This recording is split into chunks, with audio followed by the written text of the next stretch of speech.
Your products are mislabeled at Amazon and it's a giant hot mess. How do you fix it? My name is Stephen Pope and I'm the founder of My Amazon Guy, and in this video I'm going to give you 7 tips on how to fix this mess. First, you need to make sure you switch to FN SKU labels whenever possible. Some of you are using UPCs and barcodes. With the GS1 changeover, what a hot mess that is too. This has become increasingly more important to use FN SKUs that Amazon can understand and register to your ASIN. Sometimes UPCs get reused, or somebody loads this product to another marketplace and gives corrupt data. So if you go to the root problem and simply slap on an FN SKU, you might be in for a better treat. Some of you might be asking, what is an FN SKU label? Well, I've created this graphic to explain the difference. So on the left, we have a UPC label. That's a GS1 barcode. It's recognized outside of Amazon, and it's got 12 digits. Pretty standard stuff. You see this on pretty much every box ever. On the right, we have an FN SKU barcode. This is specific to Amazon. It's required in certain categories, including topicals and consumables. It's optional in almost every other category, and it has 10 digits. Here you can see it starts with an X00 pretty standardly. But you could see some ASIN FN SKUs as well. Those are rare, however. And by the way, if you need to change your UPC code because you've got those GS1 issues, check us out over at myamazonguy.com/UPC. We have a bunch of information about how to make those changes, as well as a service to do it for you. You can see all of our conversations and FAQs and a lot of great information. Going back over to LinkedIn here, I have a lot of guides that I've linked in this particular post. We'll have a link to this at the top of the description, as well as a comment on this video. You need to follow me on LinkedIn because I make all of my new posts there with graphics and tips and tricks, and sometimes I don't have time to make a video on every subject, so you're going to want to follow me over on LinkedIn and make sure you don't miss out as well. I've got guides on how to load a GS1 certificate, an in-depth barcode guide, UPC guides, international barcode considerations, UPC mismatches, and live Q&As with GS1 proper, the actual GS1 company. Yeah, they exist. And we got 3 live Q&As with them. They are super boring videos, not gonna lie, but we did it because we wanted to make sure we understood how GS1 works. So sometimes you gotta watch boring videos, I get it. Our second tip is to simply back up your Amazon catalog. Now, this is going to throw a few of you for a loop, but let me explain. We have a guide on how to back up your catalog. First of all, simply Google My Amazon Guy Backup Catalog. You'll find a link to this. And basically what you're going to do is you're going to download your inventory report and have an Excel file that spits out and shows you what data Amazon has. The reason backing up your catalog is a tip on today's video is because when you do this, you may observe that Amazon has the wrong data. And fixing your labeling issue might be as simple as simply doing a template upload with the proper data. And by the way, it's almost always the UPC code, which is why I started with that. Always make sure the UPC code is in the GTIN field here and it doesn't say ASIN. That is an incredibly important tip. Let's see if I can blow up this picture here to explain it. But if in the GTIN field it says ASIN instead of UPC, you want to switch that over to UPC and reload that data. That will save you so many problems. I cannot tell you how many coaching calls where I've charged $500 for a 30-minute session to basically do this exact thing I'm giving to you for free right now. And you need to do that. It's so important. Back up your catalog, follow this guide, and then do a template reload fixing the data. I also have this video right here on how to back up your catalog if you prefer to watch visually as we go through step by step. Check that out. That is tip number 2, back up your catalog.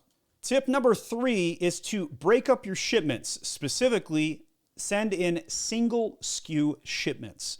That means if you have a catalog of 700 products, you're going to hate this tip. But for those guys out there with 3, 4, 5 SKU products, this tip's going to be great for you. And simply create the shipping plan from soup to nuts with 1 SKU. Don't even add the second SKU to the shipment plan. What this will do is it'll isolate the SKU to itself and make it so that Amazon fundamentally cannot check in the product incorrectly. They will have to use that single SKU and check everything into that single SKU. If this tip doesn't fix it, it's because this is a totally different problem and it had nothing to do with Amazon making a mistake at their FBA facility. But if it is Amazon that is the one making the mistake at the FBA facility, by doing a single SKU shipment, you may solve the problem. And by the way, I have a guide on how to do shipments. Head over to mag-school.com, link at the top of this, and enroll in our FBA Logistics course. We sell this for only $10. If you've liked any of my content ever and you haven't purchased something, this is a great opportunity for you to give back right now. Go enroll in the FBA Logistics course. This walks you through the brand new UI that is super confusing to new sellers, and it will tell you what tricks and tips to use to avoid major common problems. We give you a full overview of how to make the shipment, as well as how to separate the shipment and do single SKU shipments. Here's all the steps that we provide and the SKU information and how to confirm the inventory, and we even let you take a certificate so that you can prove you know how to do this. So if you've got a new guy over in the warehouse that you're just like, oh man, I don't know if this guy knows how to ship into FBA, enroll him in our FBA Logistics course right here. Which brings us to tip number 4. Make sure your own FBA team knows what they're doing. Specifically, are they actually adhering the case labels correctly? When you go to make a shipment, and let's say you're doing pallets, and you have printed out all of these case labels, if you don't put the right case on the right item, Amazon will check it in incorrectly, which is why tip 3 makes a lot of sense by separating and doing single SKU shipments. But if your own FBA team at your own warehouse, 3PL or otherwise, is mislabeling the products, you're the problem. It's not Amazon. And you have to print out these case labels and adhere them correctly to your own products, or you will face the wrath of mis-checked in items. And you don't want to deal with this because it is so freaking messy. Which brings us to number 5. Ask Amazon to audit your inventory, your bin locations. Give them pictures, take out your cell phone, and take pictures of your own boxed items with barcodes visible in those pictures and show them what should go where. Ask them to move units from bin location 1 to bin location 2 by specifically giving them the barcode UPC and matching it to the ASIN. Give them a little chart and say, hey, you're checking in inventory from ASIN A and you're putting it on ASIN B, and here are pictures, follow this, audit the bin locations, and move it from B to A to correct this. Now, the good part about this is it doesn't take a lot of effort to file this ticket. The bad part about this is there are hundreds of FBA facilities. So even if Amazon claims they audit it, even if they say, yep, we found some units and moved 7 products over from B to A, I don't believe them when they say that they have solved this permanently across the full catalog. They have issues where they'll say they have fixed something and then they don't fix it at all of the other FBA facilities. So this is not a surefire way to fix it, but it is absolutely a good idea to try, because if you fix it at one facility, that's at least 7 customers who don't have a complaint to file, which hurts your reviews both at a seller level as well as at a product level. All right, let's move to tip number 6 here. Fail all of the above, do a removal order, and ship in fresh inventory. Nobody wants to do this tip, I understand, but it might be necessary. If you've pulled out all of your hair, I don't have much hair left after dealing with Amazon's FBA Logistics, you're going to go ahead and do a removal order and simply ship a fresh coat of new products in. And that should clear out all of the current errors. Follow all the first 5 tips first, correct all those problems, but if they don't work, tip number 6, remove all of your inventory and start it over.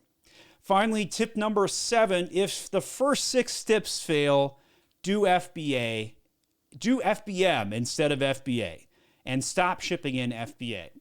I don't hope you get to step number 7, and I hope you do get to fix FBA.